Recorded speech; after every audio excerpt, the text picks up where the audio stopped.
I used to work as a higher-up at Warner Brothers back in 1997 for the show Animaniacs. The reason why I bring this up is because of a scrapped episode that I will never forget.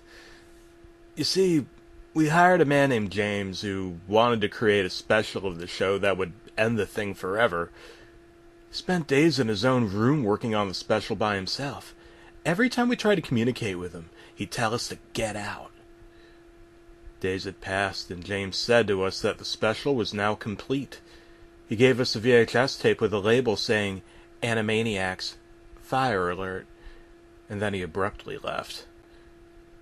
We put the tape into the VCR and began watching. The tape began with the normal intro. After the intro ended, it went into the title card, which had Yakko with an angry expression on his face and text above him saying, Fire Alert. The episode began with a shot of the WB water tower. It then cut to a shot of Yakko and Dot inside. Yakko was listening to the radio while Dot was on a laptop. A news reporter then said on the radio, Breaking news. A local fire has been set by 2 mice. Please evacuate the area with caution. Yakko laughed and said, Good one. And Dot said, Good one what? Yakko said, Pinky and the Brain have set a local fire. Dot said, It's not a joke. And Yakko said, What? Dot said, Our skin will melt and we will die. Any last words? Yakko then had an angry expression on his face, with glowing red eyes, and screamed, I don't fucking want this to happen! We were shocked at what we just heard. Did Yakko just swear? Yakko then pulled out a knife and started stabbing Dot in the chest, while Dot screamed in agony. He then ripped open Dot's chest and began to eat all of her intestines. Yakko heard Dot screaming outside, and he immediately went to the water tower. There, Yakko saw Dot dead on the floor, with Yakko holding a knife. Yakko yelled, What did you do to Dot, Yakko? Yakko said, I killed Dot and ate all of her intestines. Now I just have to kill you, you bitch. Yakko screamed in fear and started running around in circles. Suddenly, Yakko held him and said, Shut the fuck up. Yakko then threw Yakko off the water tower. When he hit the ground, his neck snapped as blood splattered everywhere. Yakko then started to cry as he said, What have I done? Yakko then got off the water tower and ran downtown. A Rita and Runt segment then came on, which was weird because Rita and Runt segments were discontinued at the end of Season 1. It showed Rita and Runt fighting for about 27 seconds before Runt began growling as he pulled out a cleaver and started stabbing Rita in the forehead. Rita started screaming, but it wasn't cartoon-like at all. It was hyper-realistic, as if the voice actress was in serious agony. Rita's forehead started bleeding. This lasted for 14 seconds before Rita stopped screaming as she fell on the ground dead. Runt then looked at the viewer and said, Well, it looks like cats and dogs really are enemies. It then went back to the episode with Yakko at a safety shelter with helicopters there. Yakko then went up to one of the helicopters. As Yakko got on the helicopter, it immediately took off. We couldn't see who was really flying the helicopter because the camera was mostly focused on Yakko. I've killed my brother and sister. Now it's my turn to die, Yakko said as he jumped out of the helicopter and fell.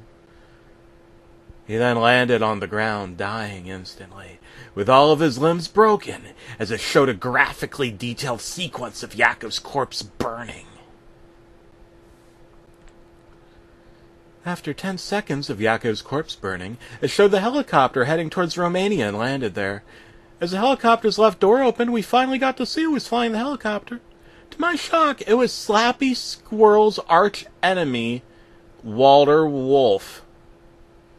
I am so happy that Slappy Squirrel has been burned in a fire, along with her stupid son.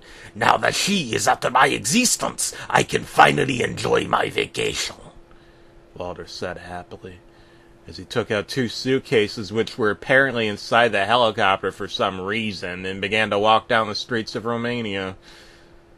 He then took out a pair of binoculars which were in his overalls pocket and started staring at the infamous Dracula's castle. This castle looks like paradise, Walter Wolf said before shoving the binoculars back into his overall pocket. He then stares at the viewer for a good 5 seconds before breaking the fourth wall by saying, Listen, everyone, I love Romania so much, and I mean it. So, do not say that I'm lying, okay? I was left speechless. Alright then, now leave me alone so I can enjoy my peace in this country. Walter Wolf then walked away from the viewer to go see more of Romania. The episode then went to credits, however. They were just white text on a black background. The music that played during the credits was Gold Digger by Kanye West. After the credits, it ended with the most disgusting post-credit scene that we've ever seen. The post-credit scene showed Minerva Mink licking Wilford Wolf's genitals.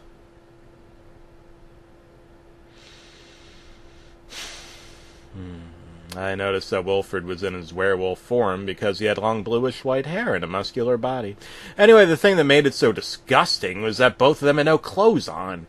I threw up all over the floor as the other people who were with me closed their eyes really tight. This went on for 1 minute and 19 seconds before Wilford began to howl sexually as he ejaculated all over Minerva's face. I sure like making love with you, Wilford, Minerva said. And I sure like making love with you, Minerva. Now, if you excuse me, I better go clean my private parts right now. Wilford said to Minerva as he walked away from her and the screen cut to static. We couldn't believe what we just saw, so I immediately took the tape out of the VCR. We were all shocked. So we called Steven Spielberg into the room and told him to watch the episode. We didn't want to watch the episode again, so we waited outside for Steven to finish watching it. Steven came out really angry, demanding us an explanation for why the episode existed. We explained to him that we hired James to create the episode. Thankfully, he believed me, and we put the tape in a bin. We later found out that James had been sentenced to life in prison. In 2017, someone found the tape and uploaded it on YouTube before being taken down a year later. If you find the tape, you need to upload it and explain it in a YouTube video immediately.